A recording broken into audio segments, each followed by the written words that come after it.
is like February 26, 2016. So my excitement level for the new Star Trek series coming out next year has gone from cautiously optimistic and not really expecting much to pretty darn excited with the announcement that Brian Fuller would be showrunning to trying not to act like a crazy nutso rabid fanboy.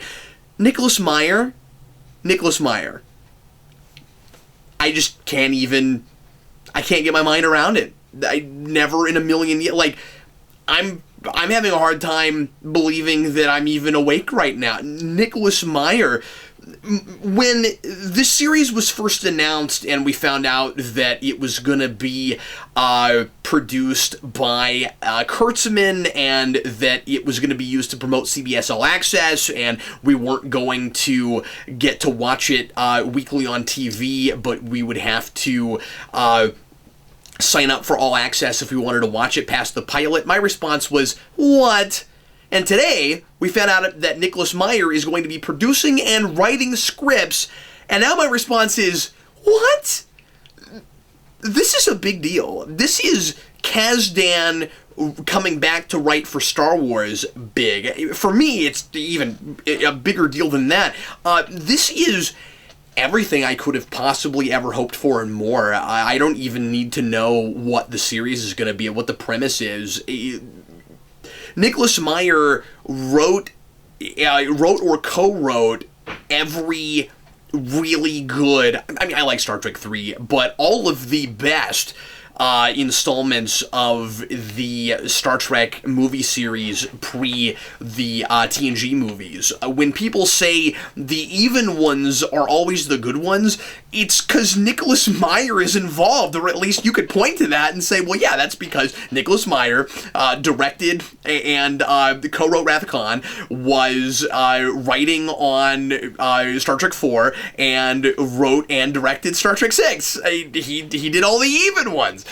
This is a really big deal. And isn't this really wonderful poetic justice for Star Trek Into Darkness? We make a Star Trek movie that is kind of just a big cash grab for the nostalgia of Wrath of Khan, and I liked Darkness more than a lot of people, and loved it the first time I saw it, and is a thing that makes me think I shouldn't review a Star Trek movie right after I've seen it, because I think I was just so excited for new Star Trek that and my expectations were low, that the stuff that I was pulling out of that movie that really was a lot better than what we had before. It was actually at least telling a story, but I don't think that ultimately it's a more entertaining or a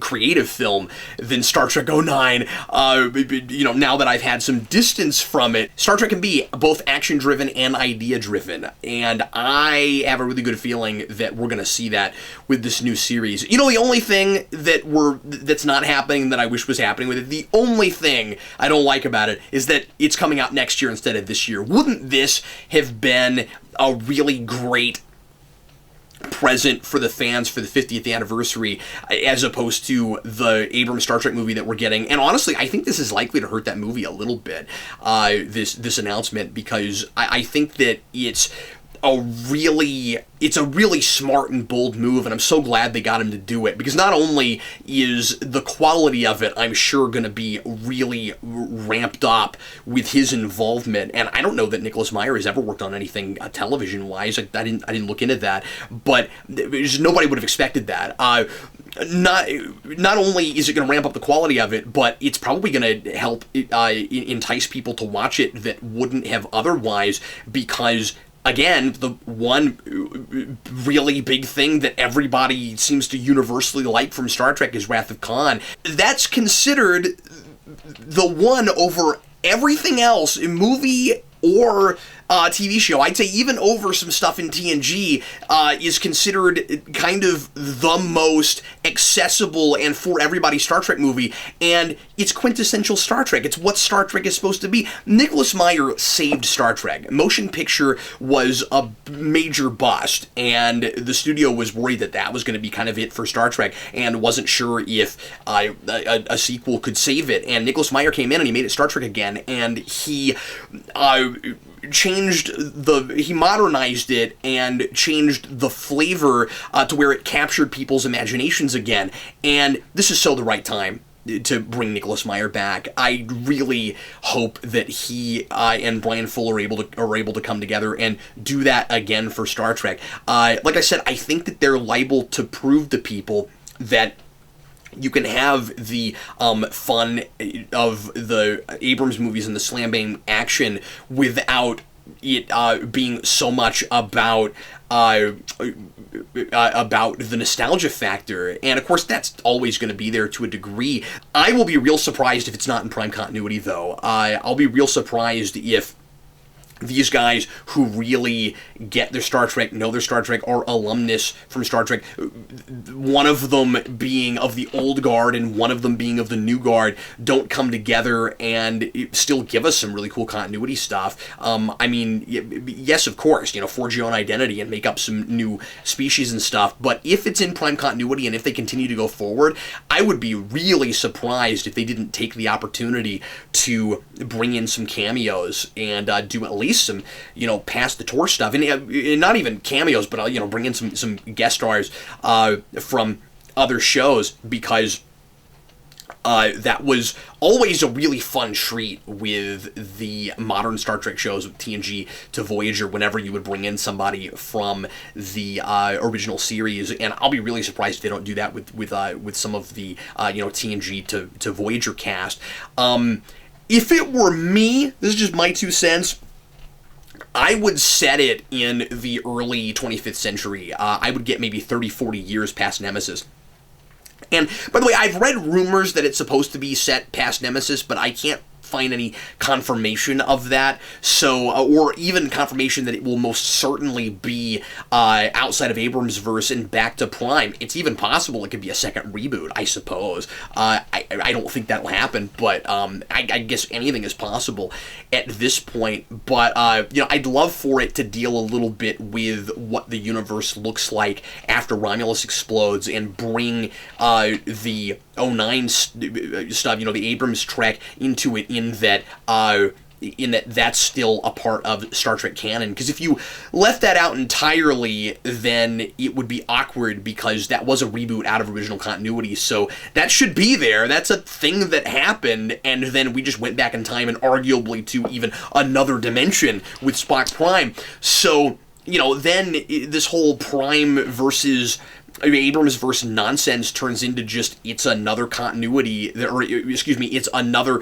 universe, another dimension that we just spent a little bit of time in for a little bit. But the important one, the one that really matters, is the original Star Trek continuity universe. And I think it'd be kind of fun in trying to extrapolate from now, which, of course, it should do. That's the other reason you want to move forward and not backward in Star Trek, is that you're stuck continuing to sort of look at the future from a 60s perspective, even taking modern things into consideration, and that gets really awkward. That was kind of the problem with Enterprise, a big problem with Enterprise.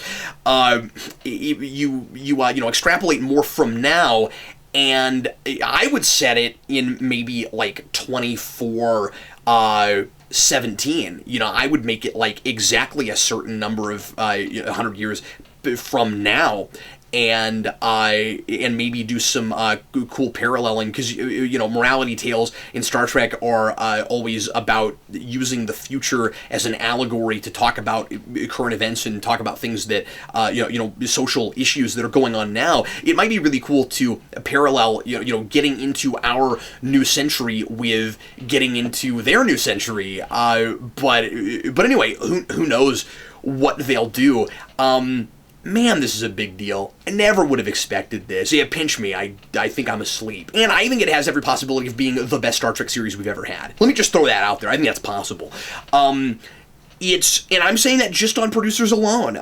These two guys together, I mean, Fuller knows how to make a TV show. And he's so versatile, and he's done a lot of different kinds of things. And then you got Nicholas Meyer, is the best Star Trek writer we've had. Anyway, it's a big deal, is all I'm saying. The only thing to really worry about, of course, is how many people are still really going to get CBS All Access just to watch this show. it sounds like they're actually making something that might be worth it. I mean, I'm finally gonna say that. I still don't like that whole thing, but $6 a month to watch a Nicholas Meyer produced Star Trek show, it might be worth it. I still wish it was going to be mostly. I mean, I still wish that it was each episode on broadcast television, because I think there are a lot of people that would enjoy the show that won't bother with it because of that. But, you know, folks also tend to find illegal ways to watch things anyway. But, yeah, biggest news of the year for me so far. My mind is blown. Anyway, thanks as always for watching. Sure hope you enjoyed it, and I will see you again next time. This concludes today's Captain's Log.